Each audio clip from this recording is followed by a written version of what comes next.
Welcome back to the 10 Adventures podcast. Today we're talking to Daniel Troia, a filmmaker who rode his bike across America to better understand the makeup of the country today, releasing a film called We Are All in This Together. What makes this film unique is that Daniel did this ride with no money, no food, and relied on the kindness of others, which is something I haven't heard of before. I'm super excited to learn more about this project. Hi, Daniel. Welcome to the podcast. Thank you, Richard. Super happy to be here. So, first question. You rode across America, no food, no money. It sounds like a crazy thing to envision. Why did you want to do this ride? Yeah, well, somebody gave me a book a couple of years ago called The Kindness of Strangers, which was about a man who hitchhiked across America in the mid-90s with no food or money, and he wrote about all of the experiences. And I read the book and I felt super inspired, and I thought, man, it'd be amazing to kind of recreate this, but do it on a bike. And so I thought, okay, that sounds great, but I thought I'd love to make a movie about it. And I was thinking, well, how could I record a movie? And I thought, what if I were to wear camera glasses? Then I could I could film the interactions as they were happening, like raw and candidly with people. And so, I came up with the idea of wearing camera glasses while I was talking to people who helped me along the way. And that's kind of like the idea behind the film. And I mean, I've been feeling all the division in the country too, in the United States. And I thought it'd be nice to kind of go out and try to connect with people and have a better understanding of the human connection, like during all this divisiveness that's happening in the country. When you say camera glasses, I'm thinking back to these like Google glasses they created. Is that kind of what they are, or is there like a whole separate niche of glasses that have a camera built in that I've never even heard of? Yeah, it was kind of a separate niche. That's a good question. These ones were more like adventure, like sport glasses, and they had a camera right in the middle of it. And so what I was doing is I had a sign that said "Biking across country, ran out of food, anything helps," and I would stop in front of grocery stores across the country. And if I was fortunate to receive some help from somebody, I would say, "Hey, do you have a story about when somebody helped you and you really needed it?" And so people were sharing stories about adversity they faced and just different stories like that. Again, I wanted to use the camera glasses because I didn't want them to know in the moment that I was making a documentary, because I wanted to capture the real, genuine interactions with people. And then afterwards, I'd tell them I was making a documentary, and then they would sign a waiver, etc. That's so cool, because one of my questions and watching the intro was, well, if people know they're on camera, they're going to be totally different. But you found a way to get around that to see like really authentically how people treat strangers. Exactly, yeah. And that was the whole goal. I mean, because I know that I would act differently if somebody was filming me and then asking me all these questions, And so, yeah, that was the idea behind it. So when you struck out on this, like, what were you hoping would happen, or what were your expectations? Did you have like hypotheses about, maybe different places would be different or people would be different, or were you had no idea, you just wanted to see what happened? Yeah, I mean, I didn't have too many expectations, honestly, man. I just wanted to really try something different and push myself and challenge myself, and I wanted to connect with people, that was for sure. I just wanted to meet like a lot of different people, and then, and I mean, once I hit the road, it was, just the fact that I was holding that sign, it was kind of attracting people who had faced hard times in their own life. Like, it seemed like those were the people who were usually the most willing to give, was the people who had faced hard times, etc. And so, that's kind of how it went. Didn't have too many expectations. And I do also recognize, like, because I had a unique sign, I was attracting more people than other people. I think if my sign just said hungry, the unfortunate truth is I wouldn't have received as much help from people. But because I had a unique sign, I was able to get more help than most, I think. And did you have your bike with you as well, so people could see, oh yeah, this guy's doing a bike tour, he's kind of doing something interesting, I want to find out about that? Yeah, exactly, Richard. That's another thing, is because when you're on a bike tour, the beautiful thing about it is you have your bags on your bike and your sleeping bags, etc. And when you ride into a town, people are super curious about your story because you stand out and they're not used to seeing it. So that alone kind of gave me confidence. I knew I was going to have the opportunity to connect with a lot of people, because there was that curiosity just from people seeing my bike. And before we dig into the journey and what you learned, I want to just understand, I've never created a movie. Were you a filmmaker before this? Was this your first one? So this was my second feature. And I didn't go to film school or anything. I just, my younger brother, Max, he taught me how to edit, and I used a very basic editing program. It's kind of funny, the narration for the film, I just like, to film the voiceover, I literally just like sat under a blanket with this microphone right here and was just like, that was my sound studio, you know? So a lot of it was just learning, and just trying to learn some basic editing skills, and eventually I started putting it into film festivals, etc. And yeah, eventually it got it out on a couple streaming platforms. And yeah, like it seems like you've won tons of awards as well. So it's definitely resonating with judges and audiences. I want to talk a little bit about the journey. And so a lot of people listen to these podcasts, they're looking for ideas of where to go, what to do. You've done something kind of different, but I think there's lots of interesting stuff in terms of what your total journey was, where you went. Can you maybe describe the route and a little bit like what an average day was? Yeah, definitely. So I left from Monterey, California on the bike, and I headed across the Sierra Nevadas. That was within the first week, and crossing the Sierras, it was snowing up there, and that was great, and then I crossed they call it the loneliest road in America. It's a highway going across the Great Basin Desert in Nevada, and that was just so epic. I mean, there was like 18 mountain passes within 400 miles, and there was only like 4 or 5 towns, so you're going like these really, really long stretches with just nobody out there. And I love just camping out there at nighttime in the desert and hearing the coyotes howling, and that was super special. And then I crossed Utah with the sandstone canyons, riding through there, and crossed the Rockies where you are, and I take the switchbacks up the Rockies, and then went through Kansas, which I loved, met some really great people in Kansas, and then hit a thing called the Katy Trail along the Missouri River in Missouri. And then from once I got to St. Louis, I just kind of weaved in and out of the cornfields and the Midwest, and eventually got to New York City. And my original plan was to stop in New York City, but I just had this feeling like the experience wasn't completed.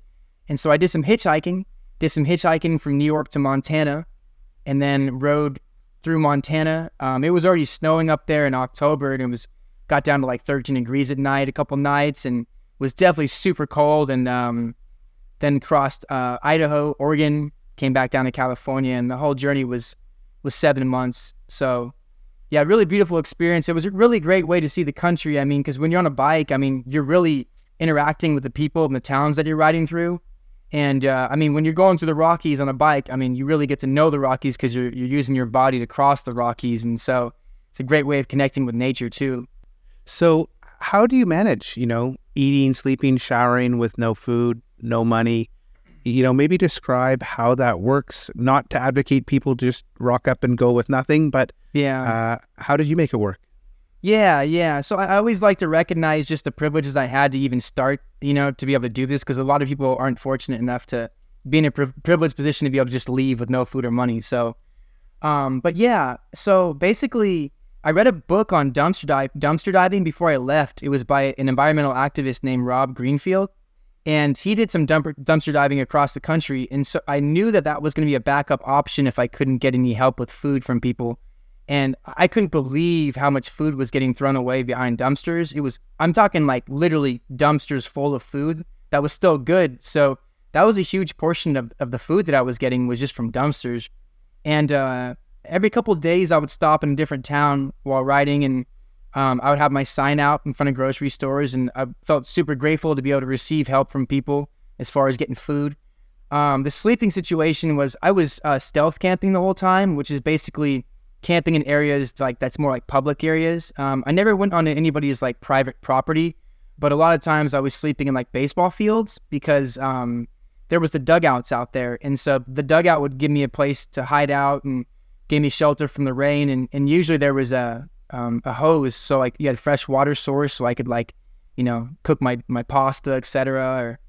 And that's kind of how it was the whole time. I had some cooking gear, etc. And did that for like 7 months. And it was the bathing. Bathing was probably one of the most challenging things, is because when I was in the west part of the country, there was a lot of rivers, etc. So I would just jump in the rivers and it felt great. But as time went on, it was getting way more challenging to find a place to bathe. And that was definitely wearing on me mentally. Yeah, I know I talk to a lot of people who are van lifers, that's like the hardest thing is, yeah, where do you shower? You go into truck stops all the time, where if you're van, you can drive there, but on your bike, that's a pain. When you were talking about dumpster diving, I thought back, earlier in my life, I worked at McDonald's and I worked at supermarkets, and I hadn't ever really kind of cottoned on to just how much food we threw out. And I remember at McDonald's, it would be, thousands of hamburgers, hot, whatever the heck, McChickens every day. And at the supermarket, you just throw out box after box of lettuce or apples. And I remember even saying once to the manager, like, why can't we just give this to like one of the shelters? They said, oh no, there's too much legal liability. And I always thought it was crazy. And you look at it, you're like, well, okay, yeah, some of these, if it's tomatoes, yeah, some of these tomatoes are bad, but like, maybe only 1 out of 5 of them are bad. Why are we? But it's easier. Listen, they were after their date. Exactly. We'll just throw it all out. And it's kind of sad that here it is 25 years later and the problem still exists. You would have thought that somehow they would have found a way to, get this food to people in need. Yeah, you totally nailed it, Richard. That's so true. I mean, and I think people are afraid of getting sued, especially in the United States, but it should be illegal to throw away all this good food. I mean, especially with grocery stores, like a loaf of bread, that stuff is so processed, they'll stay good for like 6 weeks, And there's a sell-by date, but the food is always good for well beyond the sell-by date. I mean, every morning, I would load up on bagels and strawberries and apples and bananas. I mean, there were steaks that were thrown away that were still good, ice cream, yogurt. I mean, couldn't believe it. And it just feels disrespectful to people who are hungry and in need, the idea that we're throwing this food away. And then if you do take it out of the dumpsters, sometimes people want to call the police, where it's like, but I'm grabbing food that you threw away. It just doesn't make sense to me. Yeah, it's sad that as a society, 25 years later, we haven't solved that. I want to learn a little bit about what you found out about people, because, one thing that's come through and, for my own trips, and I think every guest we've had on the podcast, not everyone, but so many of them mention just how kind the world is. And, but very few of them are actually, riding through the US. A lot of them are, going through all these exotic countries. And so you spent 7 months learning about people all across the country. And, how would you describe what you learned? Yeah. So, the first thing that stands out is the people that face the most adversity in their lives. They're the ones that usually have the most to give. And they seem to be like the most present and like within conversations when I would talk to them, etc. And you could just feel the care and the love that they had. And that stands out to me. And I think that, it was really beautiful having this special opportunity to talk to people, because you realize that, okay, this person may have been born in Colombia, for example, who I spoke to, who helped me, right? But then they would start sharing stories, I would realize, oh, we have the same shared human experience, right? Even though they were born in a different country and grew up speaking a different language, we can still connect on that human experience level, right? And so that's really beautiful, is to realize that this is something my uncle always says, but there's much more that brings us together than what separates us. And so that was really beautiful. And something else I learned about was the idea of giving to somebody, because, for example, there was an unhoused man who was living on the streets, and he offered to give me like $5, right? And at first I declined because he said that he was, living on the streets. And then he told me, he said, by you denying me this opportunity to give you money, he said, you're denying me the opportunity to do good. And he said, I gain a lot out of giving you this, so please don't deny me this opportunity. So from then on, I started accepting things from everybody, no matter what, because again, I realized that sometimes we gain more by giving something to somebody compared to receiving something. So that was a huge lesson that I learned. That's so powerful, and something that I don't know if it's the Canadian makeup or just my makeup, but for a long time it was really hard to accept help or accept anything. And I would rather than ask people to move, I'd slither under the table, and you never want to inconvenience anybody. And then I realized, well, actually people want to help. And if you don't let them help, it's really tough. I'd never thought of it related to, someone who, didn't have a home, but they wanted, to help you out, and how it was, in a sense, almost insulting not to let them do that, to almost treat them differently. When you were talking before that, I kind of felt like a big aspect of this was empathy. People who have dealt with hard circumstances understand that. And I know with my kids, I like to take them traveling to see how different cultures and people live. And part of that is when you learn and meet other people, you understand them and you don't have all these different thoughts. And what I'm interested is there, in doing all this, do you think there's a way to increase empathy for people who haven't had hard times? How do you get the people who would walk by you or, maybe don't understand what you're dealing with? How can you raise empathy for people that you don't have a shared experience with? That's a really good point. And my personal opinion is I think that we all need to go through challenging times in our life, and that's how true empathy is created, right? Because we're all going to experience at some point, we're all going to experience grief, we're all going to experience heartbreak, and I think there's so many beautiful lessons that can come out of that. And then the empathy, because I think by just learning about it or talking to someone, that may influence you a little bit, but by truly experiencing it yourself, that's how it really happens. You talked a little bit about wanting to understand the divisions in the country. Yeah. And so is that something you were able to understand in more detail through your discussions and your travels? Absolutely. And the first thing that stands out is just because I was talking to people face to face. I mean, it seems like we're not doing that anymore, right? I mean, I used to be a bartender for almost 10 years. And I remember when I first started, people would sit at the bar and they'd have political disagreements, but they were talking face to face. So it was respectful, right? And they understood where the other person was coming from. But I think that now the fact that we're communicating through just like social media and online, I feel like people aren't respectful that way. And we're kind of sticking within our own bubbles. But this experience taught me that, I mean, I can have a lot of similar things in common with this person. We may not agree politically, but we can still connect on so many other levels. And again, if we talk about our political disagreements in person, I think that's the way that we can like overcome some of this division in our country. I think that's such a good point. And it's easy to be flippant or to misunderstand something, on a text message or an email on a message board or whatever. Totally. But when you're in front of people, you have to kind of understand what they're saying. You can't just kind of ignore a bunch of stuff. And so often you take on board and, both sides have some good ideas and some bad ideas. Depending where you sit, some sides have more good ideas and more bad ideas. But it's really interesting. I have the same thing. I have one friend, and when we're in person, we have really interesting discussions, but we have a little text message chain, and it's just, one-off talking points kind of out of the blue, and it's really hard to engage and have a discussion. Yep. So in our increasingly connected world where we're less and less in person, how do you apply that to, life going forward? I think going to different places in different cultures and talking to people who you normally wouldn't talk to, that's the best way to really understand the world and each other and humanity, right? I think try to step out of your comfort zone. I mean, if you're fortunate and privileged enough to be able to travel, I say go to places where they're different, right? And you can do that. The United States is so huge and like they're so beautiful and there's so many different types of people here. You don't have to go across the world. I think you can just go to a different state and talk to people. I think that's the most ideal way. I'm interested, as you're doing this, did you learn anything about yourself? Kind of the focus was on other people. Yeah. But did you change?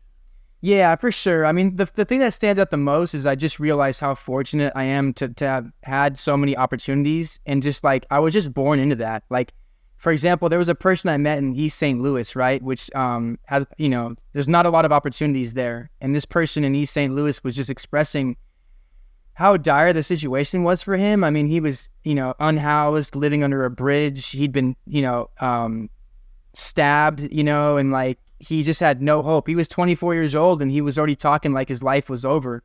His name was Harold. And I remember, talking to Harold really put things in perspective for me, because I realized when I was 24, I was like backpacking around Europe and I had all these opportunities and I just got lucky. I was just, he was born into a place where there's not a lot of opportunities. And so I think it's good going forward to truly understand how fortunate I've been throughout my life and try to share my story. And then also just try to understand that, again, people don't have the same opportunities as others. And it's really hard to kind of come out of that at times, That's such a powerful experience.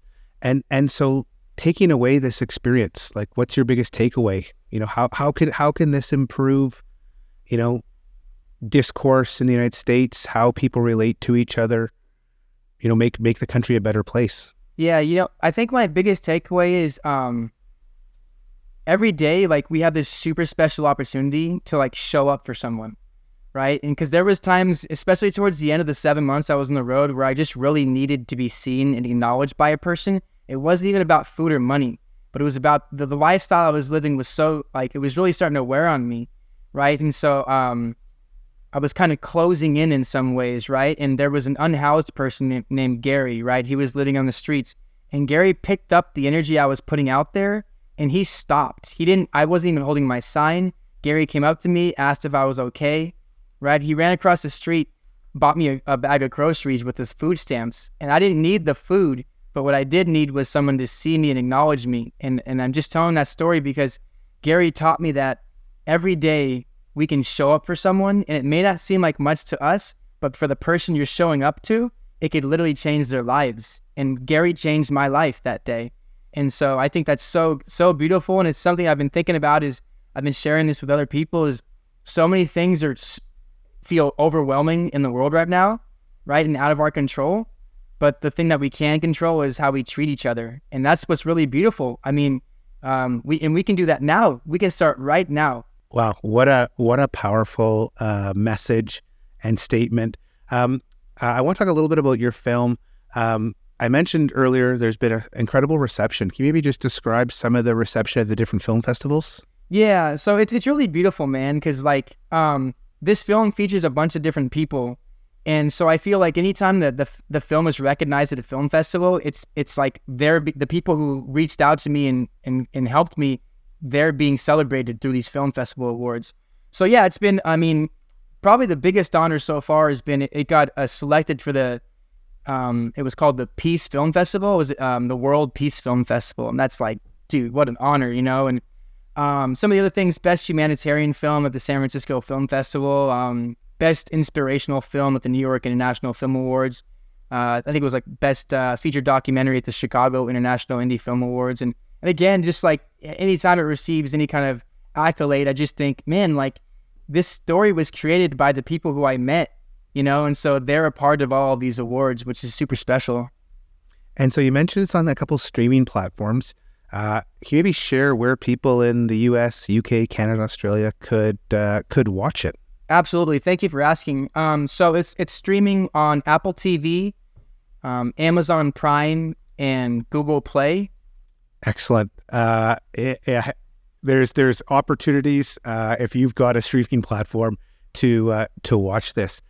What an inspirational story! And you know, as you talked, Daniel, there were so many things where I thought of my own experiences, and you know, I'd never put it all together the way you have. And I think it's a really important film to talk about community, to talk about us as a society, and to share your experience while going on a pretty epic adventure riding across the US. So I want to say thanks for coming on and sharing all this with us.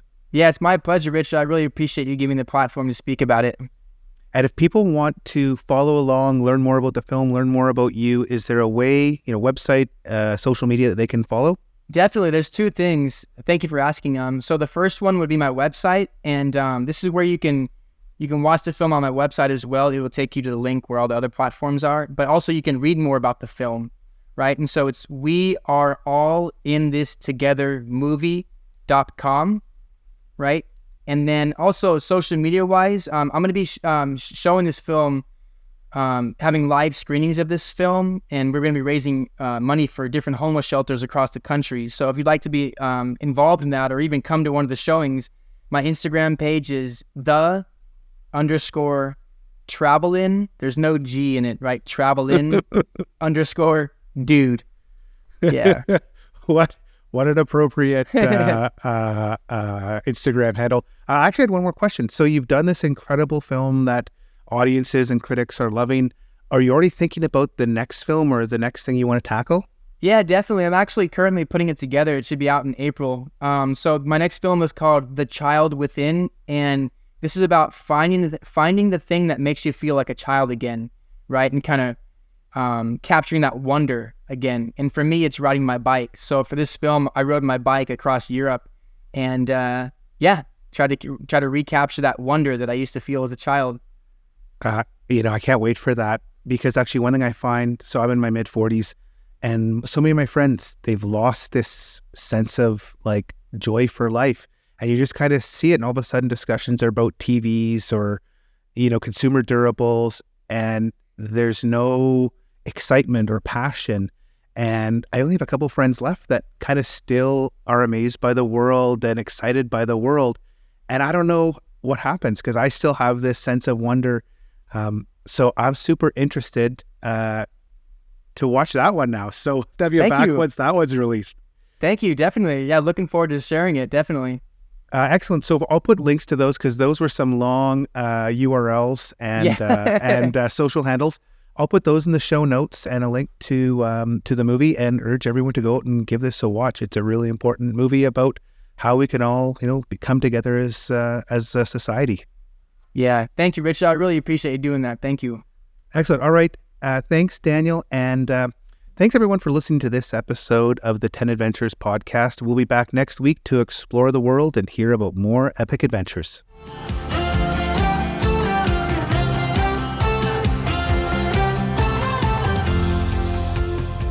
Start planning your own adventure by visiting us at 10adventures.com and listen to other episodes of the 10 Adventures podcast on Amazon Music, Apple Podcasts, Spotify, or anywhere else you find your podcasts.